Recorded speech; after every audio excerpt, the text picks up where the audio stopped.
Hi, hello guys. Welcome back to my channel, The Literature Storyteller. So போன எபிசோடில் நம்ம மேக்பத்தோட story பார்த்தோம்.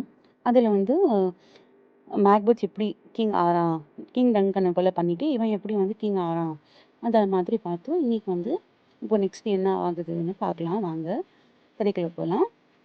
இப்போது மேக்பத் ஃபைனலி ஸ்காட்லாண்டோட கிங் ஆகிடுறான். கிரவுன் அவன் தலையில் வந்துருச்சு. பீப்புள் எல்லாரும் அவனை நியூ கிங்காக அக்செப்ட் பண்ணுறாங்க. வெளியில் பார்த்தா எவ்ரி திங் இஸ் பர்ஃபெக்ட். ஆனால் மேக்பத்தோட மைண்ட் மட்டும் பீஸ்ஃபுல்லாக இல்லை. ஒரு நாள் அவன் தனியாக உட்காந்து யோசிக்க ஆரம்பிப்பான். விச்சஸ் சொன்ன 3 ப்ராஃபஸியில் என்னை பற்றி எல்லாமே ட்ரூ ஆயிடுச்சு. ஃபர்ஸ்ட்டு தானே ஆஃப் ஆர்டர், நெக்ஸ்ட்டு கிங்கு, ரெண்டுமே ட்ரூ. அப்படின்னா பேங்காவோட டிசெண்டன்ட் ஃப்யூச்சரில் கிங் ஆவாங்கன்னு சொன்னதும் கூட ட்ரூ ஆகுமா அப்படின்னு யோசிக்கிறான். அந்த தாட்டு உடனே மேக்பத்துக்கு ஒரு ஃபியர் ஆரம்பிக்குது. தாட் வந்த உடனே நான் இவ்வளோ ரிஸ்க் எடுத்து கிங் டன்கனை கொலை பண்ணி இப்போ கிங் ஆயிருக்கேன். பட் ஃப்யூச்சரில் த்ரான் என்னோட ஃபேமிலிக்கு போகாமல் பேங்கோட ஃபேமிலிக்கு எப்படி போகும்? அதை வந்து அவனால் அக்செப்ட் பண்ணவே முடியலை. பேங்கோ அவனோட பெஸ்ட் ஃப்ரெண்டு தான். ஆனால்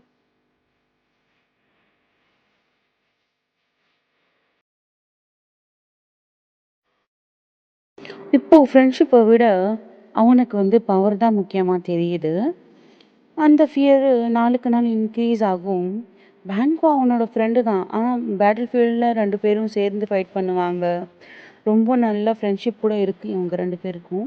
ஆனால் இப்போது ஃப்ரெண்ட்ஷிப்பை விட அவனுக்கு வந்து பவர் தான் முக்கியமாக தெரியுது. அந்த ஃபியரு நாளுக்கு நாள் இன்க்ரீஸ் ஆகும். பேங்கோ அவனோட ஃப்ரெண்டு தான். ஆனால் பேட்டில் ஃபீல்டில் 2 பேரும் சேர்ந்து ஃபைட் பண்ணுவாங்க. ரொம்ப நல்ல ஃப்ரெண்ட்ஷிப் கூட இருக்குது இவங்க 2 பேருக்கும். ஆனால் இப்போது அவனுக்கு வந்து பவர் தான் ரொம்ப முக்கியமாக தெரிய ஆரம்பிக்கும். ஒரு நாள் என்ன பண்ணுறான்னா ஒரு சீக்ரெட் டிசிஷன் எடுக்கிறான். என்னன்னா பேங்கோவா உயிரோடு இருக்கிற வரைக்கும் எனக்கு பீஸ் கிடைக்காது. ஆனால் இந்த தடவை கிங் டன்கனை கொலை பண்ண மாதிரி நானே வந்து கொலை பண்ணக்கூடாது. ஆளுங்களை வச்சு அவனை வந்து கொலை பண்ணணும். அந்த மாதிரி இப்போ யோசிக்க ஆரம்பிக்கிறான். அதே டைமில் பேங்கோவோட சேர்த்து அவனோட பையன் ஃப்ளீயன்ஸையும் கொலை பண்ணணும். அப்போது தான் இந்த ப்ராஃபஸி வந்து ட்ரூ ஆகாமல் இருக்கும். அந்த மாதிரி ஒரு டேஞ்சராக பிளான் பண்ணுறான். இதுக்காக 2 பேரை போய் சந்திக்கிறான்.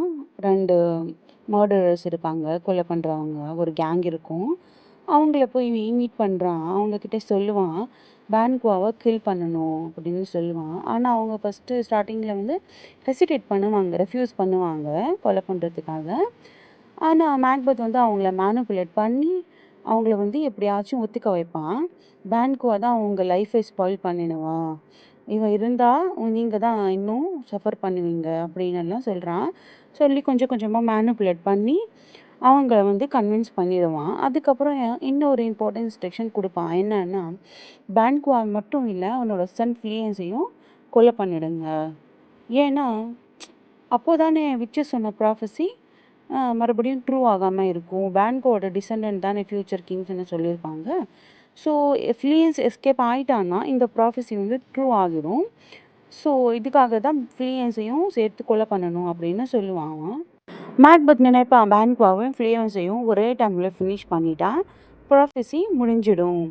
அதே ஈவினிங் பேன்குவா இந்த சைடு பேன்குவாவை பார்த்தா பேன்குவாவும் ஃப்ளீயன்ஸும் ஹார்ஸில் ட்ராவல் பண்ணிகிட்டு இருப்பாங்க.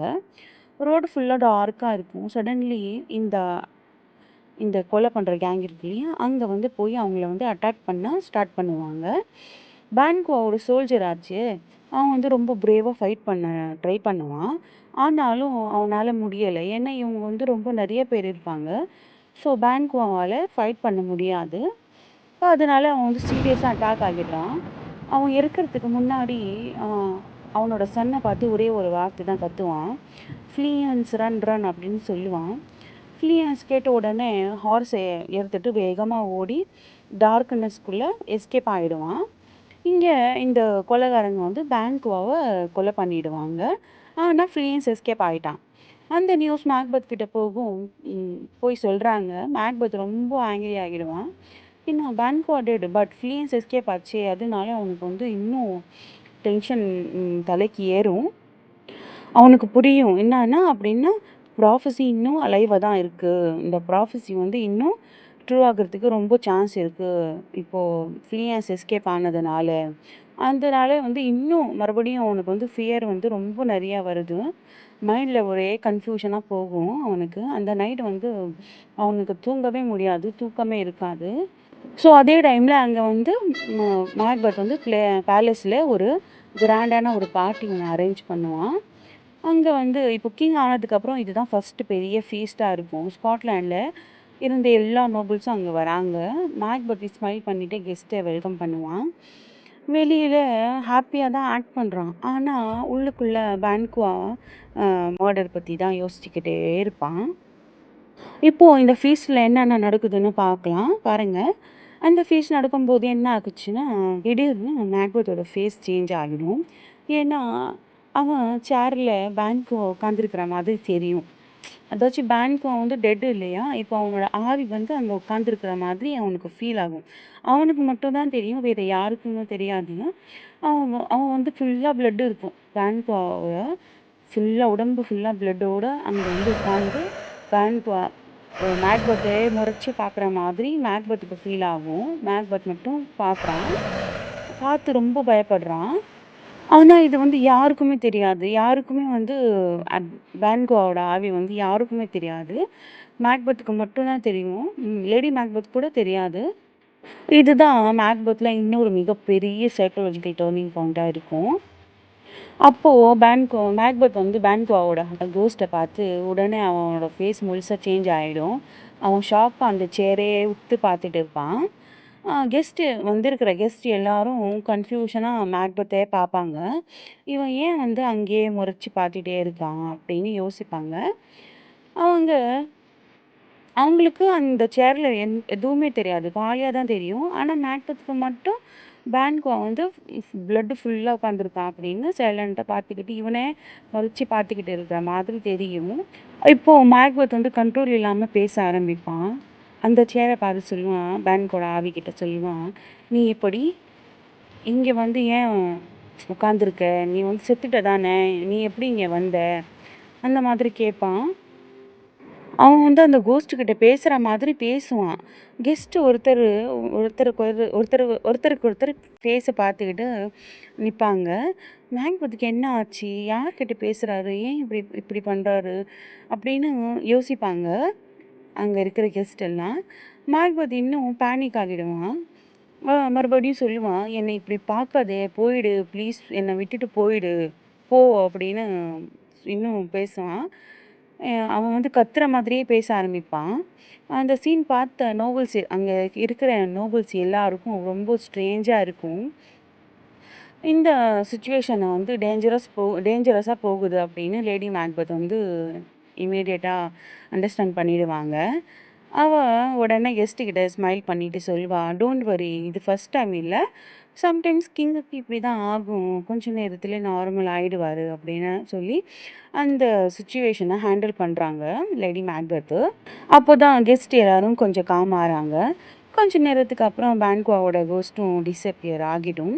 மேக்பெத் ஒரு டீப் பிரீத் எடுப்பான். சரி முடிஞ்சிடுச்சு. இப்போ அந்த ஆவி வந்து போயிடுச்சு. மறுபடியும் வராது. அப்படின்னு இவன் கொஞ்சம் காமா இருக்கும்போது, மறுபடியும் அந்த ஃபீஸ்ட் கன்டின்யூ பண்ண ட்ரை பண்ணுவாங்க. ஆனா, சில செகண்ட்லயே மறுபடியும் பான்குவாவோட கோஸ்ட் மறுபடியும் அப்பியர் ஆகிடும். இந்த தடவ மேக்பெத் இன்னும் அதிகமா பயந்துடுவான். "நோ ப்ளீஸ் போயிடு. என்ன டார்ச்சர் பண்ணாத. என்ன விட்டு போயிடு. என்ன ஏன் இப்படி டார்ச்சர் பண்ற?" அப்படின்னு சொல்லி ஆல்மோஸ்ட் கத்திடுவான். கெஸ்ட் எல்லாரும் எழுந்து நிற்க ஆரம்பிக்கிறாங்க. அப்போ அவங்களுக்கு கிளியரா புரிய ஆரம்பிக்குது. என்னன்னா, கிங் மேக்பெத்துக்கு ஏதோ சீரியஸ் ப்ராப்ளம் இருக்கு போல. ஏதோ இவருக்கு வந்து சரியில்ல அப்படின்னு அவங்க வந்து யோசிக்க ஆரம்பிக்கிறாங்க.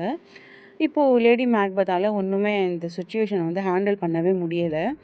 ஸோ அவ வந்து ரியலைஸ் பண்ணிடுறா. இப்போ இந்த இந்த வந்து ஹேண்டில் பண்ண முடியாது அப்படின்னு ரியலைஸ் பண்ணிட்டு, அவங்கள எல்லாரையும், "நீங்க போங்க, கிளம்புங்க எல்லாரும். இன்னைக்கு ஃபீஸ்ட் அவ்வளோதான், ஓவரு. நீங்க எல்லாரும் உங்க வீட்டுக்கு போங்க" அப்படின்னு சொல்லி கெஸ்ட் எல்லாரையும் அனுப்பிடுவா. அந்த நைட்டு அந்த கேசல்ல மேக்பெத்தும், லேடி மேக்பெத்தும் மட்டும் இருப்பாங்க. ரொம்ப சைலண்ட்டா இருக்கும். மேக்பெத் இன்னும் ஃபியர்ல இருப்பான். அவன் லேடி மேக்பெத் கிட்ட சொல்லுவான், பேன்குவா டெட்டு. ஆனால் இன்றைக்கும் அவள் என்னை விட மாட்டான்.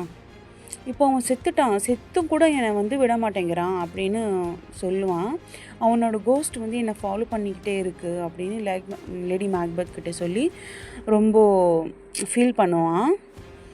லேடி மேக்பத்தும் அவனை வந்து காம் பண்ணுவாங்க. ஒன்றும் இல்லை, இது எல்லாமே நீ வந்து உன்னோட கில்ட்டுனால தான் நீ ஓவர் திங்க் பண்ணி உனக்கு இந்த மாதிரியெல்லாம் தோணுது, இதெல்லாம் ஒன்றும் இல்லை, இதெல்லாம் ஹாலோசினேஷன் தான் அப்படின்னு சொல்லி காம் பண்ணுவாங்க லேடி மேக்பத்து.